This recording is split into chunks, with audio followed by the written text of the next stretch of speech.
राधा वल्लभ श्री राधा वल्लभ श्री हरिवंश। महाराज जी, हमारे शास्त्रों में कुछ महात्माओं को त्रिकालज्ञ बताया गया है, जैसे याज्ञवल्क्य जी। अगर कोई त्रिकालज्ञ है तो उसको भविष्य का पूर्ण ज्ञान है, अर्थात भविष्य पूर्व निर्धारित है। देखो, जैसे आंवला रख लेना तो चारों तरफ से देखा जा सकता है, ऐसे वो पूरे ब्रह्मांड को आंवले की हथेली पर रखे हुए आंवले की तरह देखते हैं। वो महापुरुष जो त्रिकालज्ञ हो गए हैं, उनमें और भगवान में कोई अंतर नहीं। जैसे भगवान भूत भविष्य वर्तमान का पर्दा उनके नेत्रों के सामने नहीं रहता, ऐसे भगवत प्राप्त महात्माओं के सामने नहीं रहता, पर वो चलते भगवान के विधान से ही है। भगवत स्वरूप सर्व सामर्थ्यशाली त्रिकालज्ञ भगवान वशिष्ठ जी योग वासिष्ठ जैसे परम महामहिम ज्ञान को भगवान श्री राम को उपदेश कर रहे हैं। जो भगवान राम को उपदेश कर रहे हैं वो भगवान वशिष्ठ जी। जो त्रिकालज्ञ हैं वो भगवान वशिष्ठ जी। जो परम ज्ञानियों में सर्वश्रेष्ठ भगवान वशिष्ठ जी, स्वयं भू ब्रह्मा से जो प्रकट हुए भगवान वशिष्ठ जी, वो कह रहे हैं, सुनो भरत भावी प्रबल बिलख कहो मुनिनाथ, हानि लाभ जीवन मरण जस अपजस विधिहार। समझ पा रहे? वो सब जानते हैं, सब कर सकते हैं, लेकिन वो भगवान के विधान से चलते हैं। राम जी की कुंडली और सिया जी की कुंडली, सदानंद जी ज्ञानियों के परम गुरु जनक जी के आचार्य और ये दशरथ जी के आचार्य भगवान वशिष्ठ जी, दोनों ने मिलाई थी। कोई त्रुटि थोड़ी हुई थी। लेकिन जहाँ राज तिलक होना था वहाँ 14 वर्ष का वनवास, तापस वेश विशेष उदासी, 14 वर्ष राम वनवासी। फिर सिया जी का हरण लंकाधिपति रावण ने, फिर भयानक युद्ध, इधर महाराज दशरथ जी का पधारना, पूरी अयोध्या को 14 वर्ष भारी वियोग में तड़पते हुए व्यतीत करना, क्या क्या लीला है। तो त्रिकालज्ञ भगवान वशिष्ठ सब जानते थे, पर वही जो विधान भगवान का है उसी के अनुसार चलते हैं। भगवान के विधान के विपरीत आज तक कोई भी महापुरुष कदम नहीं उठा सकता, क्योंकि वो भगवान की रुचि और रहस्य को जानने वाला, वो सब कुछ जानता है, पर चलेगा वैसे जैसे विश्वामित्र जी ने थोड़ी सी त्रिशंकु को जबरदस्ती स्वर्ग भेजना चाहा, आज भी उल्टा टंगा हुआ है। खोपड़ी के बल आज भी उल्टा टंगा हुआ है त्रिशंकु।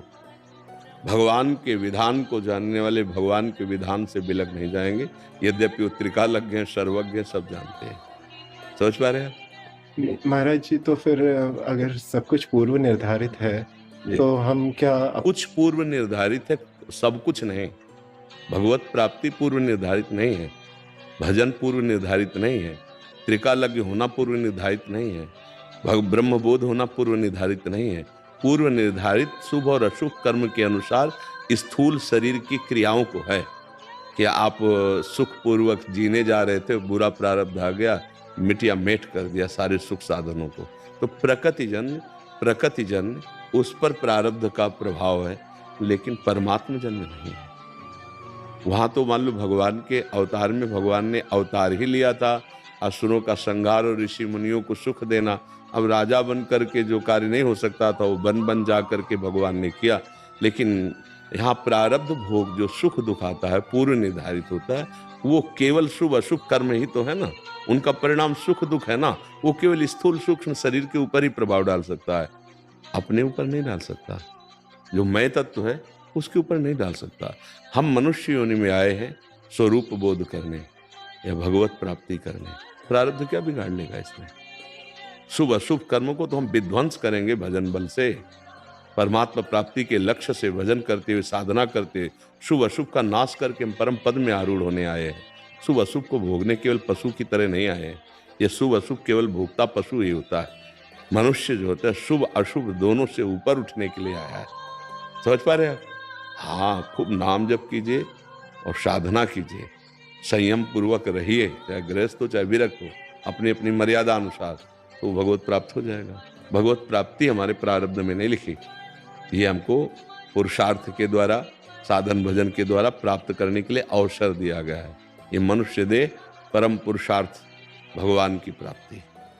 अगर हमारा पुरुषार्थ भोग संग्रह और भोगनों में लगा तो फिर पशु से ज्यादा, जैसे सुअर कुत्ता नींद आती है, बच्चे पैदा करते हैं, भोजन पाते हैं, खेलते रहते हैं, दिन भर आहार ढूंढते रहते हैं। अगर इतने केवल मनुष्य में है तो फिर दुर्लभ देह काहे को कहेगी? दुर्लभो मानुषो देहो देहिनाम क्षण भंगुरा तत्रापि दुर्लभम मन्येत वैकुंठ प्रिय दर्शनम।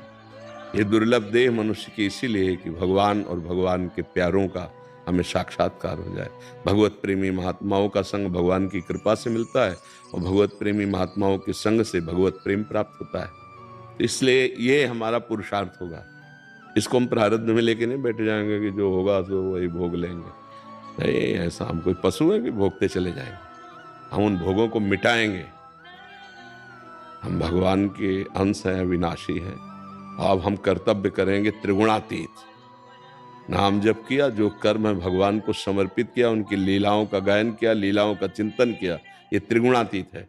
ये माया मुक्त करके स्वरूप में स्थित करके या भगवत प्रेम में स्थित करके आपके सारे दुखों का विनाश कर देगी।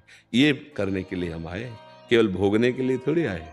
भोग तो पीछे पड़े रहेंगे एक कोने में, वो कुछ नहीं बिगाड़ सकते। पुरुषार्थ प्रबल होना चाहिए। मना स्थिति प्रभु में लगी हुई तो तन में कोई दंड आया है, भोग आया, क्या कर लेगा? शरीर छूटना एक बार है ही है, 2 बार छूटना नहीं। तो निर्भय हो जाओ, खूब सच्चिदानंद भगवान को दुलार करो, नाम जप करो, अच्छे आचरण करो, और जब शरीर पूरा हो जाएगा तो अपने परम धाम में स्थित रहोगे। इसके लिए मानवदेह मिला, इसमें कोई संशय आपको? तो महाराज जी इसका अर्थ हो कि जो प्राकृतिक घटनाएं हैं, जो गुणों के अंतर्गत हैं, वो शुभ अशुभ, वो तो जितना शरीर की रचना हो गई ना, वो आएगा समय पे, चाहे कोई महात्मा हो चाहे दुरात्मा हो। पर दुरात्मा उसमें तदात्म होकर भोगता, महात्मा उसमें तटस्थ होकर के साक्षी मात्र से बच जाता है। मतलब शरीर में प्रारब्ध भोग आएगा अपना, जो प्रारब्ध भोग है, लेकिन महात्मा उसमें साक्षी भाव से रहकर, दुख तो है शरीर को, और साक्षी भाव से रहकर अपने, और जो भगवत भजन नहीं करते उसमें तदात्म हो गए, हाय अब ये हो गया, अब वो पूरा चिंतन बिगड़ जाता है, तनिक भी सुख नहीं रह जाता है। वो भोगता है, वो दृष्टा है, दृष्टा बन जाओ, भोक्ता भाव से हटो, फिर धीरे धीरे दृष्टा दृश्य दर्शन तीनों का लय हो गया, वही बचा जो था, जो है, जो रहेगा। परमात्मा स्वरूप की प्राप्ति कर लो, इसलिए मानव देह है। ये दुख सुख तो आने जाने वाले, टिकाऊ चीज नहीं है। न सदैव दिन रहता, न सदैव रात रहती, तो न सदैव सुख रहेगा, न सदैव दुख रहेगा। और ये सुख दुख चकाचौंध माया की, इनका कोई अस्तित्व तो नहीं। अच्छा स्वप्न बुरा स्वप्न जब जगे तो दोनों झूठे नहीं। ऐसे ही जगत का अच्छा स्वप्न, अभी जाना है, ट्रांसफर हो जाएगा, इससे ट्रांसफर होना है। सरकारी है ये सब, पुत्र पत्नी मकान दुकान शरीर सब सरकारी है। ट्रांसफर कब आ जाए कोई पता नहीं, इसलिए तैयार हो कि ट्रांसफर होना है। अगर चाहो तो ट्रांसफर रुक जाएगा, सीधे परम पद प्राप्त हो जाएगा, और नहीं तो फिर जिस काम के लिए भेजे गए थे काम नहीं किया तो आपका जो उन्नति हुई थी 83,99,999 योनियों के ऊपर मानव दे, वो नीचे गिरा दिया जाएगा। 83 लाख योनियों में भटकना पड़ेगा फिर। इसलिए अपना काम बना लो, चाहे जहाँ रहो, प्रभु की ही भूमि है, नाम जप करो, एक भी क्षण खाली ना रहे। जो कर्म है वो भगवान को समर्पित कर दो, और धीरे धीरे कर्ता भाव को भगवान में लीन कर दो। कर्ता भाव भी जहाँ गया तो ब्रह्मबोध हो जाएगा, भगवत प्रेम हो जाएगा, सब बात बन जाएगी। ठीक है।